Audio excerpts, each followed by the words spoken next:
all enjoying the sunshine. My name is Bob Hoffman. I've just done the diploma, which I thoroughly enjoyed. I am relatively new to recruitment, about 5.5 years, but what it has done is it's brought me a fresh approach. Apparently showing candidates to clients and highlighting their weaknesses as well as their strengths was not a normal thing to do. So it's one of the advantages that I'm relatively new to recruitment. So look, we're going to go through it. I'll be about 15 to 18 minutes and then it's Q&A. So feel free to just jot down any notes that you have. So just give me a minute to share my screen. Can everybody see that? Yeah, all good. Okay, so just to start with, this is what we're going to cover: career plan. 2 minutes on the recruitment industry, because that's the industry that you're going to be interacting with. So just you need to know a few things about them, and obviously the LinkedIn profile, your CV, and just a couple of minutes on what to do at an interview, because it is probably the most artificial way to get to meet somebody and know somebody. So let's get straight into it. Regards a career plan. No, hold on, here we go. It's not moving.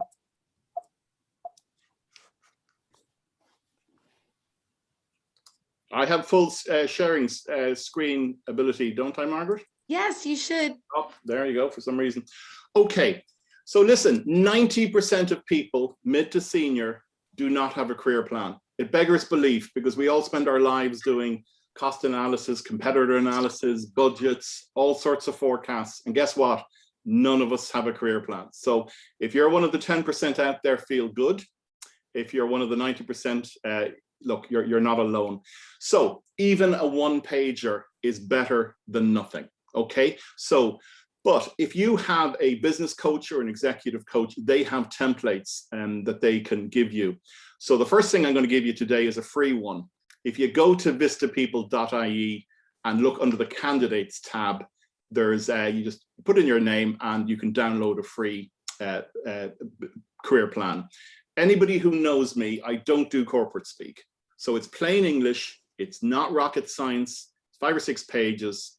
It's designed to wreck your head. It will wreck your head, but it's great exercise. It makes you think outside the box. So that's the first thing. There's no point in, even for NEDs, there's no point in charging off talking about companies and particular roles or particular NED appointments unless you have a career plan. So sounds obvious, but it's, and then finally, friends and family. They know you, you trust them, they trust you. Get them to critique it. They might say, well, you know, Bob, have you ever considered this, this, and this? You know, so, you know, do use your friends and family once you have that plan in front of you. So that's the most important thing. You've got to have a career plan.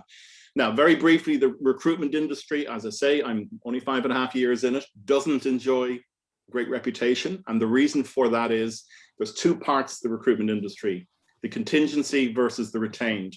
For some reason, this industry convinced itself that it could work for free for clients.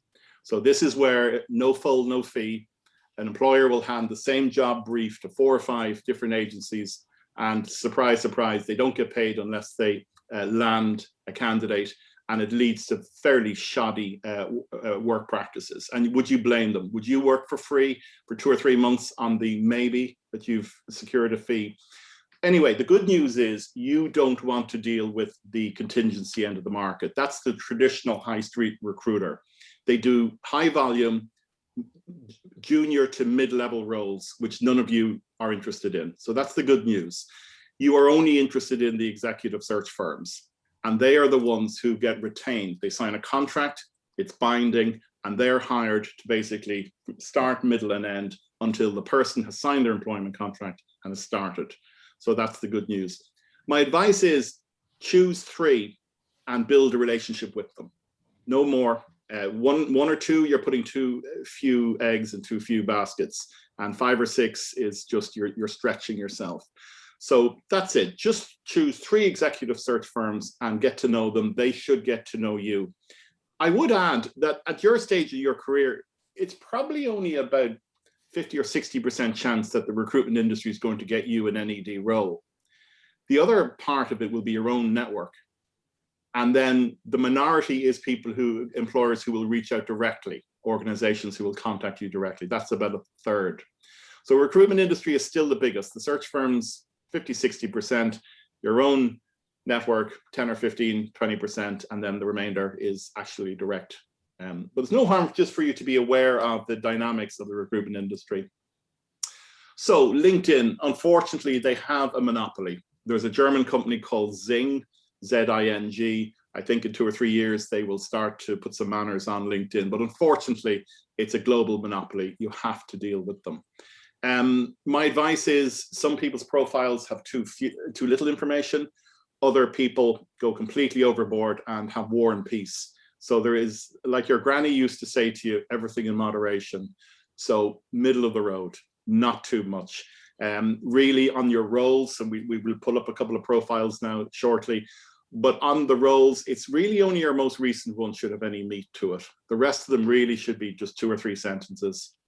On connections, 3 to 4 a week. If you have been made redundant, or if you're out of work and you start connecting to 10 to 20 people a week, you might as well take an ad in the Irish Times. People say, oh, look, there's Greta, she's obviously looking for a job. So, you know, you want to do this discreetly, but 3 to 4 a week, every week. And don't just send a blank invitation. You know, put a little note in, you know, hi, Alex, just spotted your profile. You look like you've had an interesting career. I'd love to connect with you. So there's no reason. I mean, you don't have to have a reason to connect, but, you know, moderation, 3 or 4 a week. Regards activity, don't just like people, or comments, I should say. It's pointless. It clogs up everybody else's stream with, you know, Bob liked such and such a remark that somebody else made. It doesn't add anything. It just clogs up with unnecessary. So if you're going to do any activity, you must comment. So, you know, Dave, interesting article that you've published there. Yeah, I think diversity inclusion is the #1 thing on boards these days. You know, 1 or 2 sentences, but just stop liking only, because it actually does you no favors.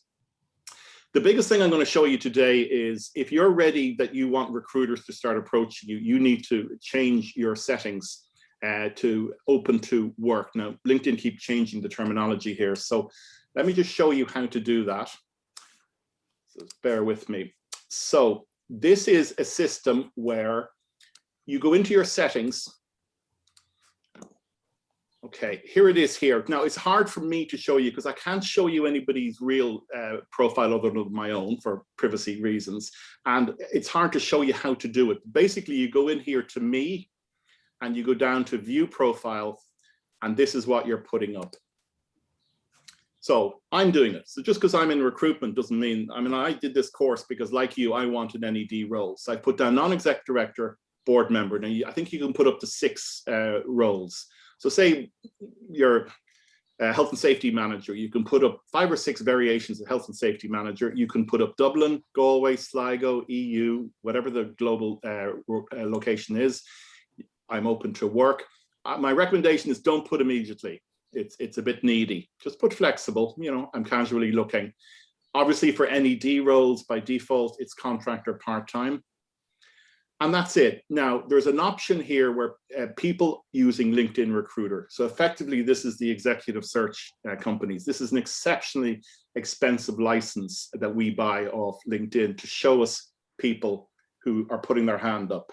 So the first thing is 80% of recruiters will not see this, but they're the, excuse me, those high street recruiters who you don't need to have visibility with.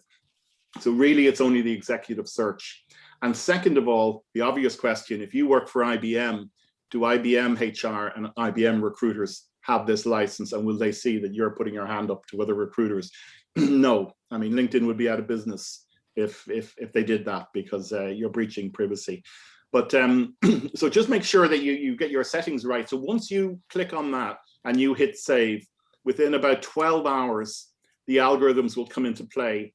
And anybody who in recruitment types in non-exec director or whatever the particular title or any derivative of the title, you will start popping up. So make sure before you click that, that you are career ready, that you are ready to actually start talking to recruiters, okay? So it goes back to my earlier point. My advice would be to do your career plan first And, you know, in the sense of NEDs, just agree what types of organizations you'd be interested in, okay? So don't push that trigger too early, I suppose is the advice there. Okay, so that's probably the biggest flag on LinkedIn that you can do. There's a thing called Social Selling Index, and this is just a curiosity thing more than anything. So that's the link. I have it in the presentation. If you click on that, it will score you against everybody in your industry and also everybody in your little black book, your own connections. Now they keep chopping and changing it. I don't know why. But 86 is the maximum mathematically you can get. So don't be surprised if you see yours at 50 or 60, but it scores you on these 4 things here. And so in this case, out in my industry, the average person has a score of 30. Now I'm a super user, I'm at 76, but it just shows you how you compete to people in your industry. And then interestingly, it compares you to your own network.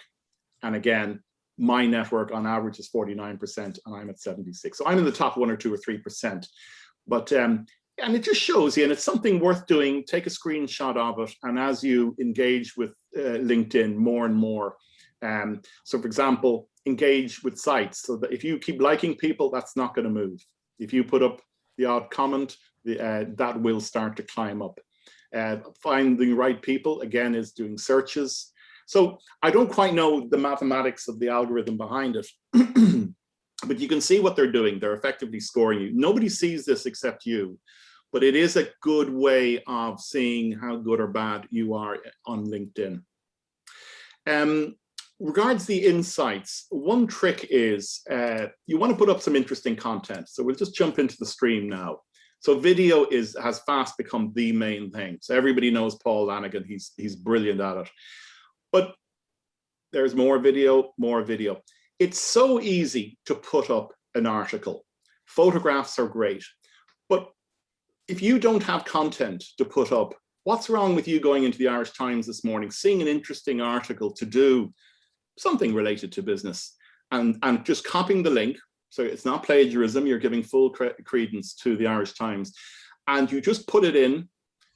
I'm sure you've done this, but just for people who don't, you just copy and paste in the URL here. LinkedIn will go and grab the image from the Irish Times, and you just type in very interesting article in the Irish Times about the return to work environment coming up in September, or the PUP payments, or whatever it is. And that's it. Just 2 or 3 sentences, and watch happens. You will get 1, 2, 3, 4,000 views and probably 10, 20, 30 comments or likes.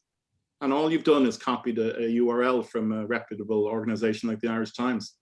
So that's the kind of things that you can do. It's not rocket science, but it is worthwhile doing. Okay, so we've covered that the content, it really does need to be middle of the road. You can't put War and Peace, and you can't keep it to just a few sentences. 3 to 4 per week. Stop liking and comment, and the odd article or report that you've seen on a reputable publication like the Irish Times. When you're ready, and only when you're ready, click that open to opportunities thing, because you will instantly start to receive, within a week, you will start receiving. You'll notice in your who's viewing my profile, you will notice lots of anonymous in recruiting and staffing industry, and that is headhunters looking at you.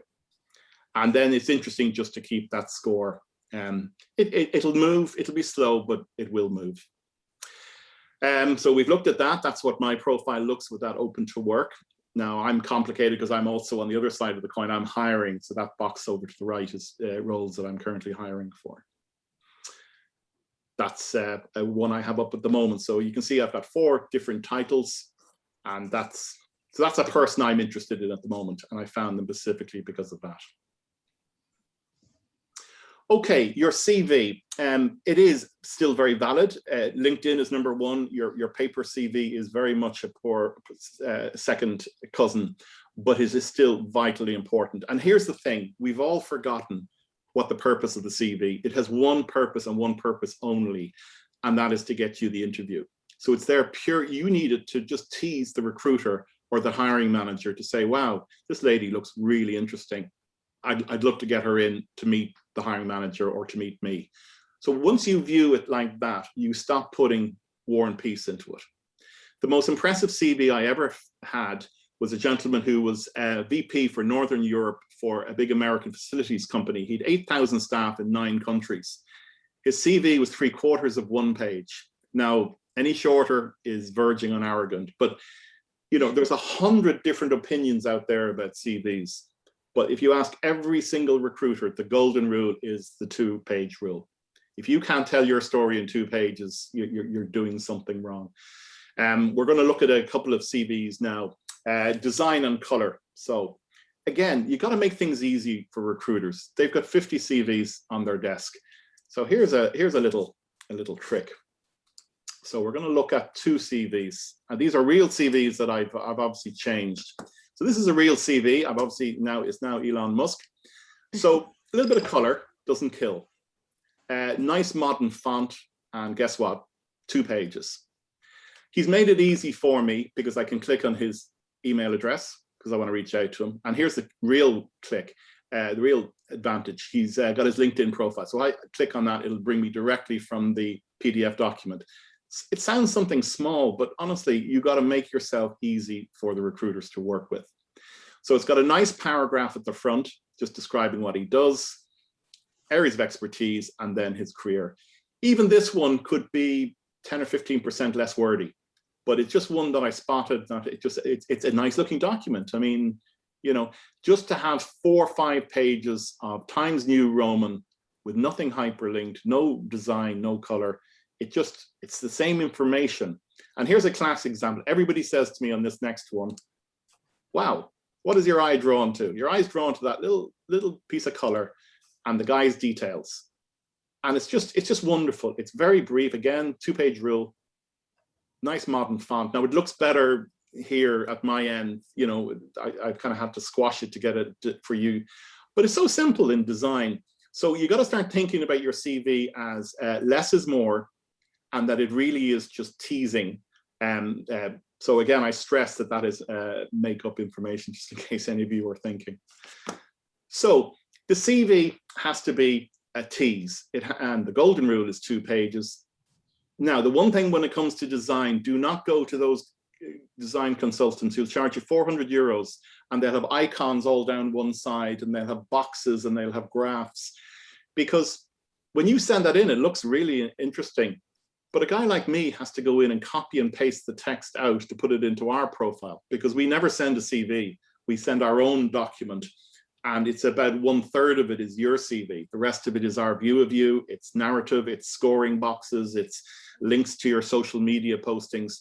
So those companies that do that cause a nightmare for recruiters, because everything renders wrong. And I could spend up to an hour trying to copy and paste the information out of one of those CVs into my own format. So trust me, you spent 300 or 400 euros with a design person. It looks fantastic. Recruiters hate it. So just keep it simple, like the 2 that I've. Bob, I just want to let you know we're at 20 minutes past now. So just to give you a gauge on where we are. Thank you. We'll wrap up very quickly. Interview, the most artificial way to get to know somebody. Okay, we all acknowledge that. 2, think like a salesperson, right? Everybody gives out about salespeople, but they are the most effective communicators out there. Be genuine. There's nothing wrong in an interview and sharing something that you have a concern about or a weakness. One of the best interview techniques is, you know, if there was an area that I needed assistance or help in tooling up on, how would your company help me? You know, just throw it back at them. How would you help train me up? It's two-way street. You know, you've got to ask questions. You've got to get them to sell to you. So I see Microsoft have launched a new product in your space. How are you handling that? Guess what? They'll sell to you for the next 20 minutes in the interview. And finally, this is incredible. Nobody ever asks for the job. If what you've heard during the interview, you are more than 51% positive, ask for the job. People say it will dilute my negotiating position. You can't negotiate if you haven't got through to the next interview round. So just say straight out, look, if I haven't made myself very clear, I really would love this job. I'm going to share with this later. I'm going to send you through the Institute just 3 guides, interview, CV, and LinkedIn guides that we've prepared, and you can have those. That's my team. If we can help in any shape or form, please reach out to us. But at the end of the day, you've got to have a plan, and I'll throw it out to questions. Oh, first of all, Bob, I just want to say that was great. Very nuts and bolts, very practical. So I think we all learned something there. Questions, though, I'd like to open it up. Greta, are you raising your hand, or no, you just said yeah. Oh, okay, perfect. Greta, go ahead. If I can, because I think that was part of the engagement, was that we were to ask questions. So why don't you just briefly tell us who you are and then go ahead and ask about. Sure. I was in the same cohort as Bob, who did the corporate governance diploma, and I totally agree with Bob. It was really, really useful. It was a fantastic way to spend a dark, cold winter. And I'm glad to be at the far end, though, because it wasn't easy to do, which it shouldn't be. And I've learned an awful lot through it. And of course, obviously now we would like to put that experience to use. So that's why I thought I'd connect with this call, because, you know, we're at a stage in life where you're looking to maybe do something a bit different. And Bob's advice about CV and LinkedIn profile is very valid. I just have one question with regards to the use of job titles, or what particular words are good or useful to have, maybe, Bob, in either your LinkedIn, particularly your LinkedIn profile. I mean, LinkedIn, I will agree with you, everybody is using. So I'd be interested to hear from you, are there particular words or job titles which seem to grab more attention than others? Okay, so artificial intelligence is overused term. At the end of the day, all LinkedIn does is search for the job titles. So people who put in open for opportunities or looking for my next career, LinkedIn doesn't find that stuff. So don't put that in. So if you're a general manager, you know, that's what it'll search for. So no, there's no sort of secret words that will throw you up other than the actual title. So if I'm looking for a role, I'm looking for a CEO, and if it's diversity and inclusion or if it's data analytics, it's just the key terms. So no, don't try to be to trick the system with phrases that you think might. It's as dumb as if you're looking for a health and safety manager, that's exactly the words it'll search for. Can I just ask, can it be too generic though? Can one be too generic and therefore not be specific enough? That was really, I suppose, mine. So if I'm searching for a role, the client will tell me, look, I need healthcare. I'm only interested in digital engineers in healthcare. So I go in and they say, I'm looking for 6 years experience. I'll go and I'll put that. So it's filter after filter after filter. And it'll just get you down. So general manager at management level, they look at it and they'll go, well, yeah, but he was general manager of a business with 1,000 employees. My client is a smaller company. So, you know, this person could be ideal for an MD role for a smaller organization. So regards management roles, general manager is about a safe, middle of the road generic term. But to be honest with you, you are what you are. So you can't really put in titles that you haven't had. So trust me, it's like psychometric tests. Don't try to fool them. Just go with the flow, because that's what they're designed for. Great. All right, thank you. Next. Alex, go ahead. Alex. Hi, Bob. Thanks very much for the presentation earlier as well, because it's quite a challenge with LinkedIn when you're looking for sort of a couple of different things. So you know, you might be open to some non-exec opportunities, but equally some consulting work would also, you know, suffice as well, whether it's the same sort of or a more NED kind of consulting role, you know, combined. So how do you set yourself up for being open to both, I guess, without, you know, annoying the seekers of either? I guess is my question. So. Yeah, well, look, Alex, good question. So in that open to opportunities thing, I think the limit is 6. So I mean, you can put in non-exec director, board member, cloud architect. You know, you can put in 5, 6 different roles. So if somebody's doing a search for a cloud architect, they'll spot you. You know, they'll also spot you're interested in non-exec roles. That's of no interest to them. So you can put in up to 6 different job descriptions. Like I said, it really just searches. It's pretty dumb in that sense. It just searches for. Now, if you put in cloud architect, it is smart enough to know there's about 6 derivatives of that term. So cloud engineer or whatever. But yeah, so you can put in multiple roles and multiple locations.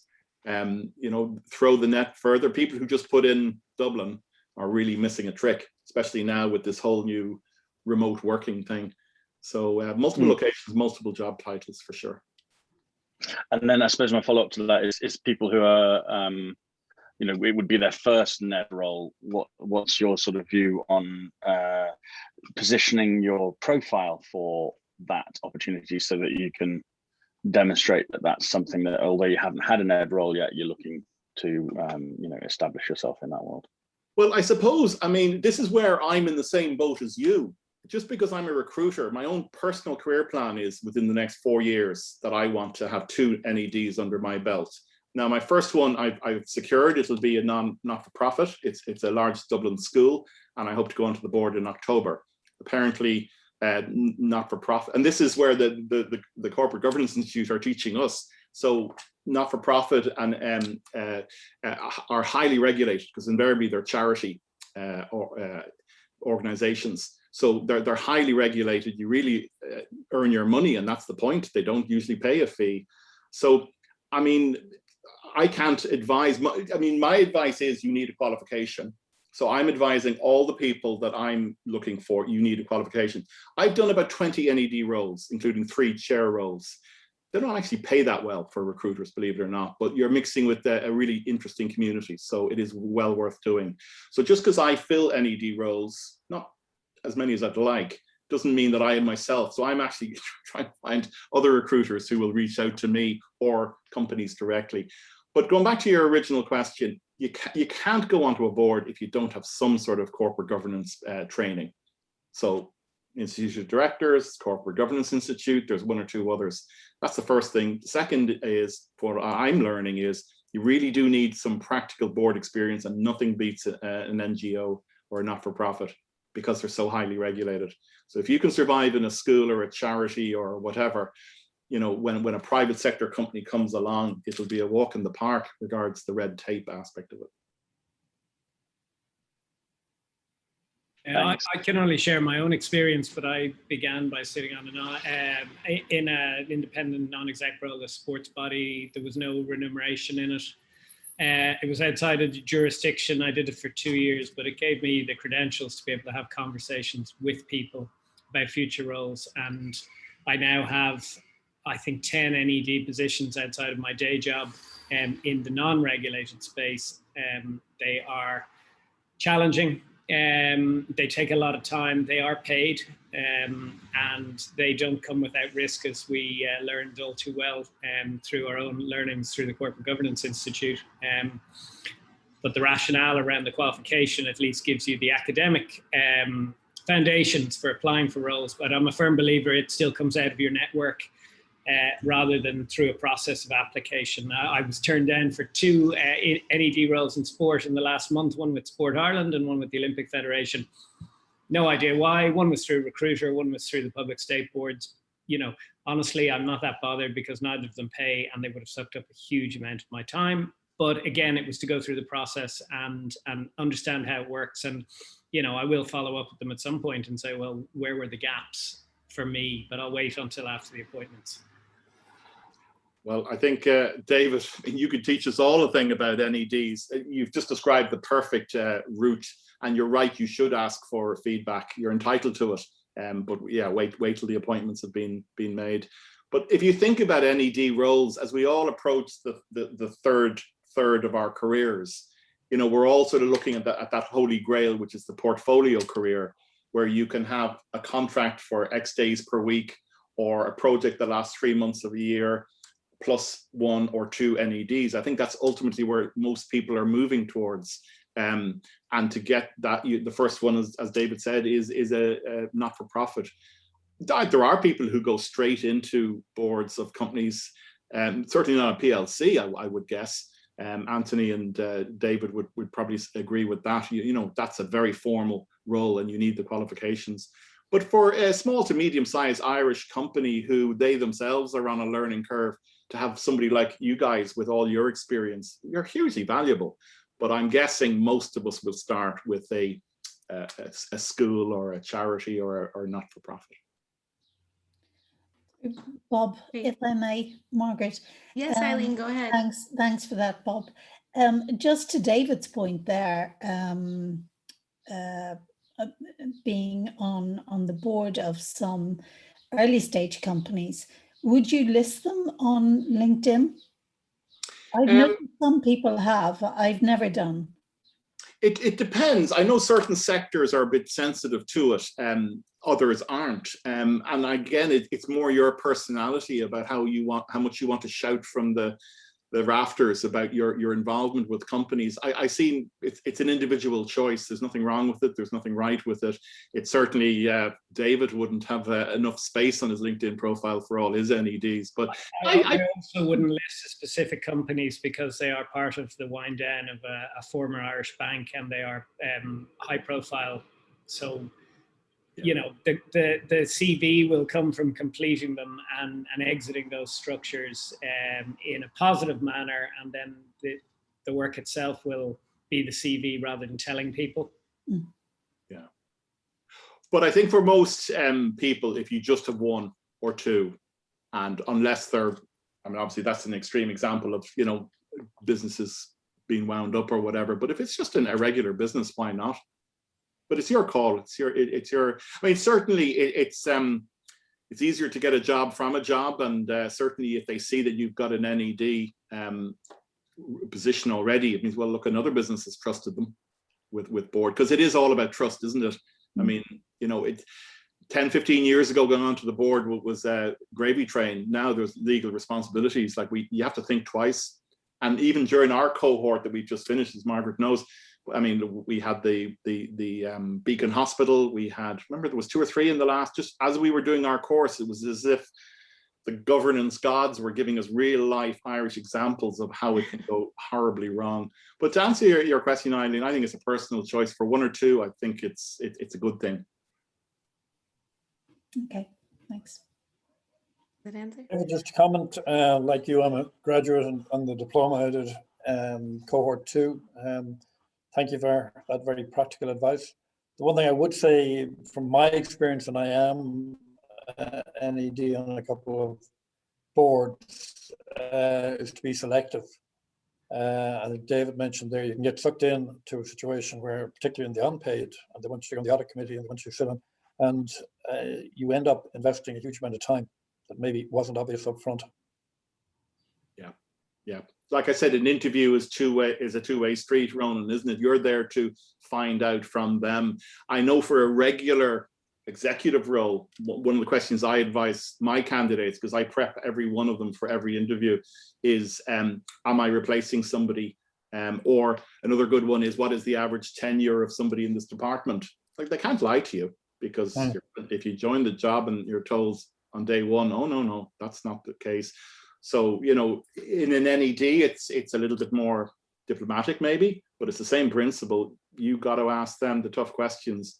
As David says, you're interviewing them as much as they're interviewing you. Yep. Because nothing looks worse on your LinkedIn or your CV if you take a position, whether it's exec or non-exec, and leave within 6 months. I mean, it doesn't look good for anybody. Yeah, and that's very true in the state board situation. I know that I was asked to apply by somebody, the chairman of the board recently, or somebody. When I looked into it, the depth of work expected for you for the recompense, there was just no comparison between the two. So I said, sorry, for that very reason, you don't want to get in there. You're going to be there for 3 years because it doesn't look good if you're going to actually resign 1 year through. And if you work out your daily rate, Ronan, you realize this was not a good decision. Yeah, absolutely. Well, most positions have an agreeable daily rate over and above the board fees for the year, and essentially it's like consultancy, and you keep your timesheet. And some quarters you work more than you're allocated 2 days, one to prepare for a board meeting, one to host a board meeting. But I have an example at the moment of a potential enforcement on one of these projects, and we've probably had I don't know, 10 or 12 calls in the last 3 or 4 weeks on this, and unfortunately they won't be billable. It's just part of the process. Yeah. Yeah, I have a Well, friend who's on a board of a school, and it's a 3-day a week. He's a non-exec, but he also has an exec role, and it's a 3-day a week contract. And his wife said, Bob, it's like he has a mistress. It must be 5 days a week time-wise. And if you actually divide the hours and days that he works on this, he's passionate about it. And that's why they approached him. To be honest with you, they're taking advantage of him, and he's burning the candle at both ends. And if you actually, it's the old equation. If you're working 100 hours a week, you're probably better off going to McDonald's because you're paid more per hour. Well, it's Fred here. Thanks very much. I think I persuaded you to do that. So fantastic. Thanks very much. One of the areas maybe move away from the sort of either third sector or the large sector is, and I don't know what it's like in the south, but and it's not particularly successful. But Invest NI up here and Intertrade do offer subsidized support for non-executives for SME and larger businesses, which helps a little bit in terms of getting someone in. They don't promote it as such. You just become eligible, but it does help break. There's a lot of resistance, as you would know, to bring in an external provider onto a private company, unfortunately. But in my experience, it adds real value to businesses, giving them that external lens. Is there something comparable there in the south through Enterprise Ireland? Not that I'm aware, and actually, maybe the Institute could look into that because, look, the worry is that you fall into the trap of like Enterprise Ireland, their mentor scheme, which is a wonderful scheme, but that's not what an NED role is, So does Enterprise Ireland or the department or IDA offer assistance? I don't know. Maybe No, I think the answer to that is no, Bob. Yeah. I think that's something that the Institute should take up. I think it does take a little persuasion and support and promotion. And my experience, that's where NEDs can add so much more than, I sit on both the public sector and the third sector. And, strategy essentially is taken care of by somebody else. It's governance, and it's good governance, but they have the resources to do it. And it's keeping people safe. But actually growing businesses and PLCs again, fantastic, but how many are going to get on a PLC? So it's really in that mid-range company where you're really trying to grow the business, or an early stage. And that's where they need external assistance, where you are, I would say, adding value as well as governance, if that makes sense. And I don't mean that to denigrate governance, yeah. But there's a real reluctance to take someone in, and also there's a cost issue. So, but in terms of establishing a type of board, for that type of organization, you really do need to have that as part of the armory of the state supports, so maybe the governance such that you get promoted, maybe perhaps. Yeah, that's a point to take away. Absolutely. I'll look into that with the powers that be. Just in general, though, regards recruitment, NED roles are slightly protected from what has happened with COVID over the last 15 months. But in the sense that if companies have a governance requirement for independent directors, they've got to get them. So and it's not as price sensitive. I know, Fred, it is an expense, but it's not as price sensitive as hiring an executive or employees. So just to give you a flavor for the job market in general, October the 1st, when Micheál Martin stood up and announced that lockdown, it was like a light switch. Recruitment, not just in hospitality and travel, completely stopped nationally. I think employers said, right, enough is enough. We've had a rough 2020, another lockdown. Let's reevaluate in January. And if you remember, we had the bad weather, we had Brexit, we had dry January, diet January. And then of course, COVID deaths surged. January was an absolute disaster in recruitment, and half of February. So really, it's only March conversations started again. April assignments, as we call them, started to come onto the market. But I can tell you, May has boomed. Absolutely boomed in every sector at every level. So there is that kind of pent up. So NEDs isn't quite as applicable to that, in the sense of I think NED just goes along at its own steady level. But just in general, the recruitment industry is stunned at how quick it's all bounced back in May. So good news. Just a general question, Bob, if you can hear me. I have a very That's- bad connection. Oh, I haven't been yeah, I able- was gonna say, open it up to Liam, Sylvia, or Pat. So Liam, go ahead. Yeah, I'm struggling with the connection, so forgive me if you can't hear me. Nope, But that's you're fine. that's a really good point, Bob. What's the market like for NEDs generally, and how many would go to an executive search? Because my experience is a lot of them are sort of word of mouth, or I know you, or I know him, or I know her. You know, so is there a market there for NEDs?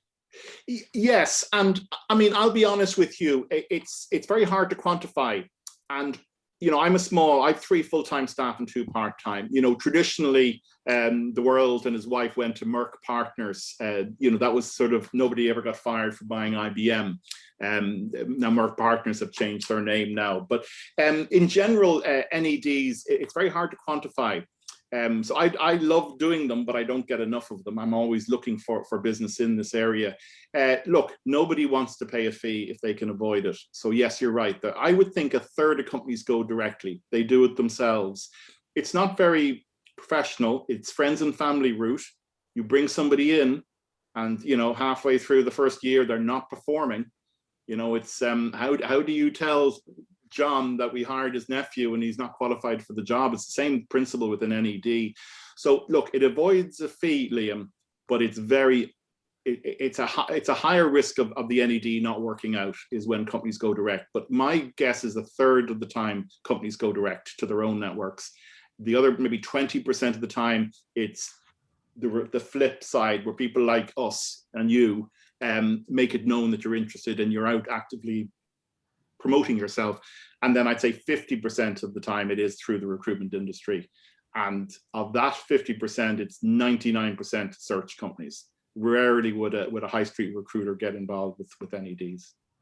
Okay, and just going back to Fred's point, I think Fred, what he said about what's happening in the north of Ireland is absolutely super. I've just been asked to actually go on and actually chair a board, but it's a new board and it's a small company, a thriving company is going to grow, but at the same time, I know they can't really afford to sort of pull me in if you can, and I know it's a nominal fee if you know what I mean.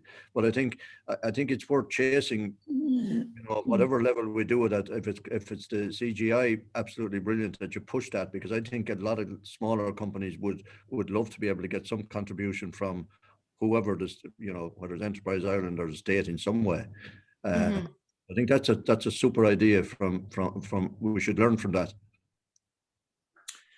Absolutely. I sold a business to myhome.ie 3 months before the property crash, and it was a property related website, and we needed a rent-a-chairman.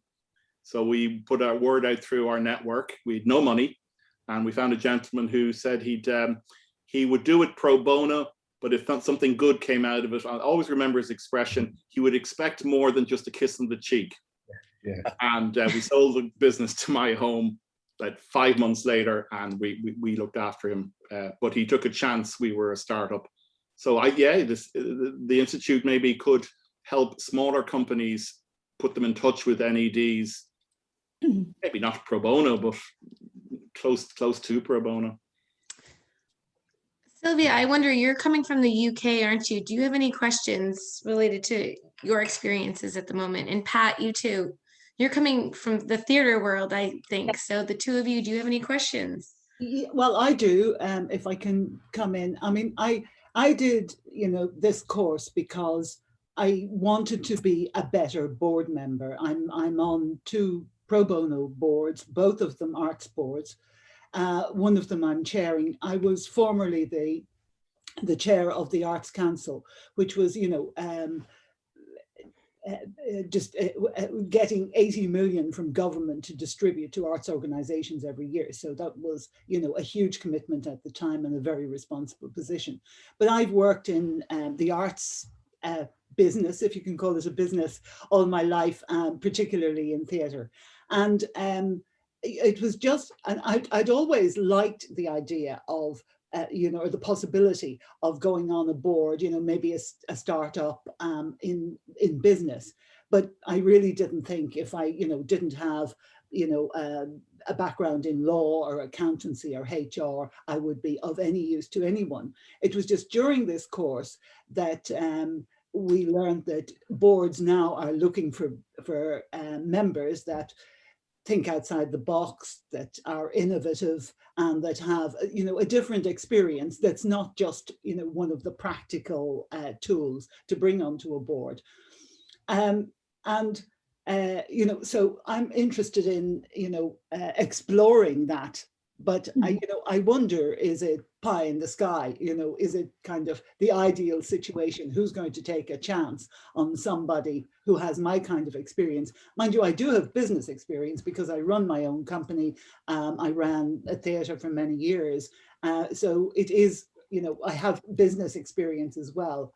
But, you know, I just don't know whether I should just stop and say, look, this is all pie in the sky. You know, it's a dream that, you know, if you have all of the skills around the board and you have the opportunity to have somebody that thinks outside the box, perhaps you'd want to be, you know, a pretty wealthy company, or, you know, doing it for other reasons, rather than, you know, you're down to earth, you know, we've just started manufacturing a new product and we'd like something else, you know, and another idea on that.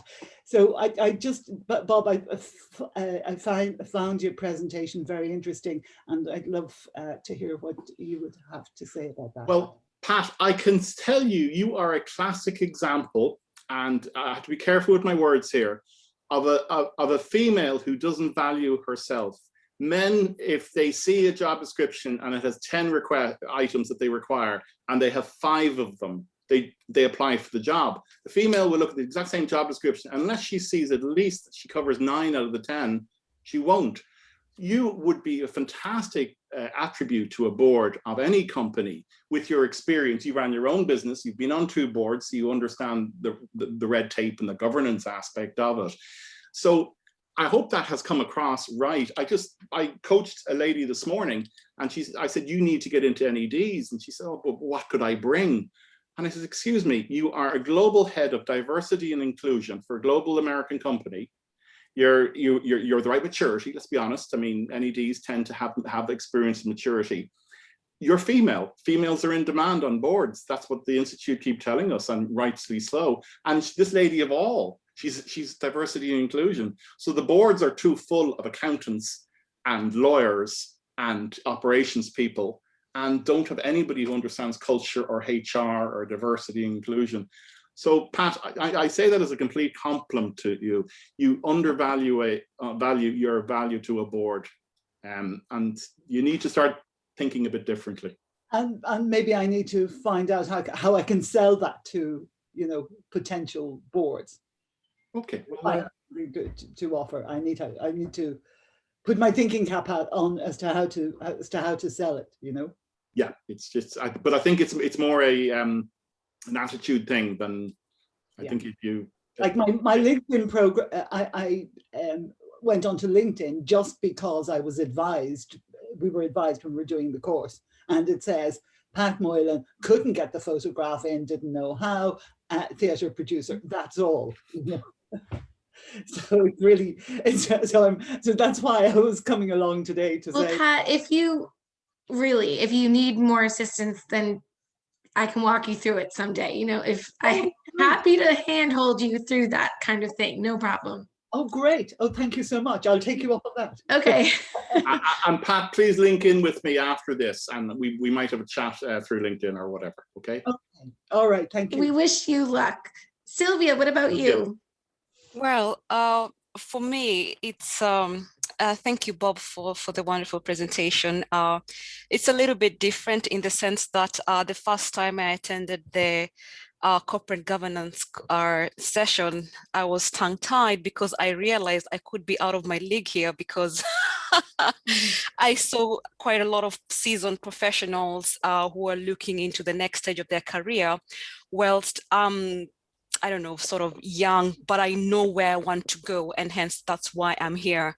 And I was encouraged by our VP of compliance in EU to take this course. So he definitely saw something in me, and I could be of value. But I do really appreciate that advice that you've given, Pat, because I probably fall into that category as well, because I have a vast experience in compliance and ethics. and governance. That's my background. And on top of that, I was, should I say, lucky for me, but not for the company, where I worked for a finance company where they had a section 166. So there's quite a lot of interaction with the regulators on that. Then again, where I'm working at the moment, we also had a deferred prosecution agreement. I think it's what you call examinership. So I've seen both from different angles, one from a finance company and the other one from a pharmaceutical company. So it's just to learn how to market myself with what I have to stand out. And from listening to what you've said, Bob, maybe a good place for me to start is to the not-for-profit. Absolutely. It seems organizations.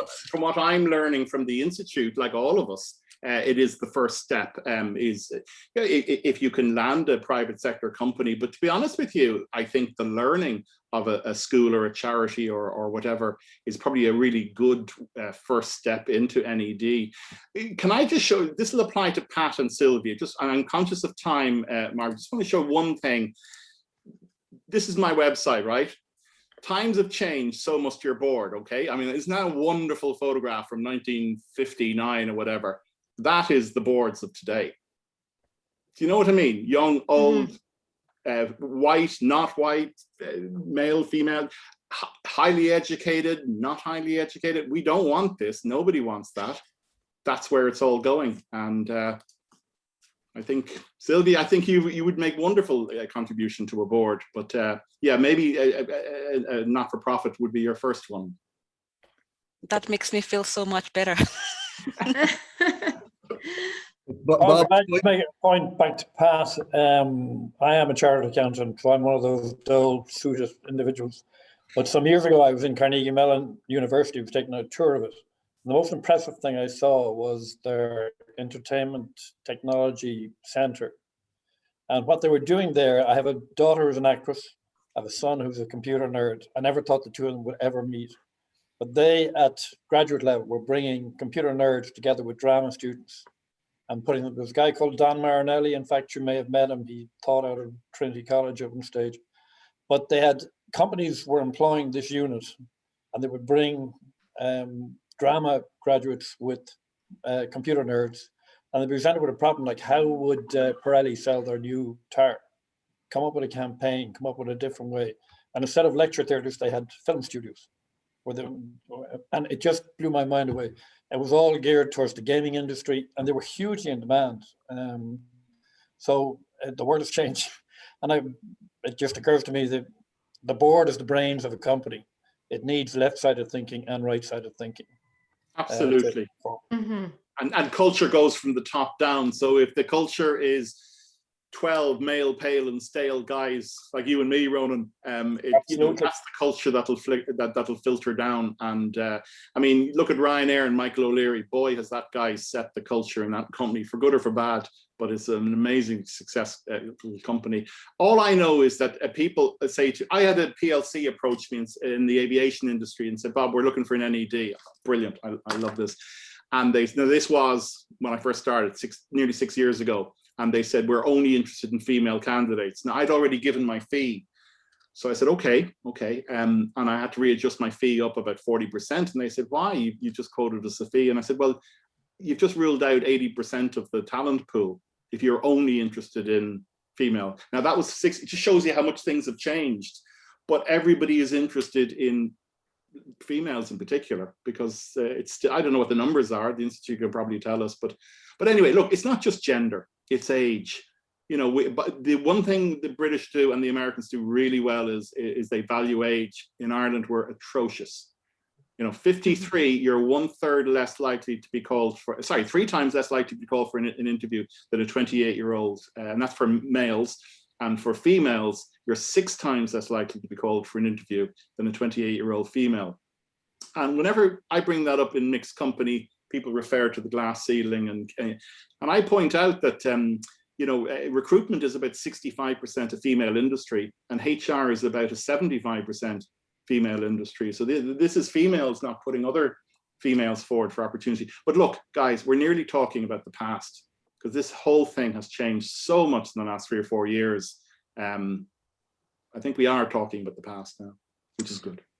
There's still a bit to go though, Bob, you know, and I'm sitting several boards, but even the state board is only 20% female. I find it incredible. All the boards that I have been sitting on, it would be that sort of number, 15, 25%. And I find that incredible because the diversity is brought, you know, we talk about diversity and all that kind of stuff, you know, and we're all sitting around the table full of men, you know. So there's a fair bit to go. Yeah, absolutely. Well- and can I say it's a push-pull? We need the Pats and the Sylvias of this world to make themselves more visible to recruiters and to companies, as well as the companies reaching out. And again, we're stuck on gender. It's age as well, you know. Well, Bob, we're nearing the time now, and I just want to say a huge thank you to you because I think that that was really helpful. And to all of you members as well. I'm looking at this grid on my screen right now, and it's great to see an even divide, men versus women, and we're looking at progress here. So it's great that you're all engaged and you're here, and I really enjoyed that.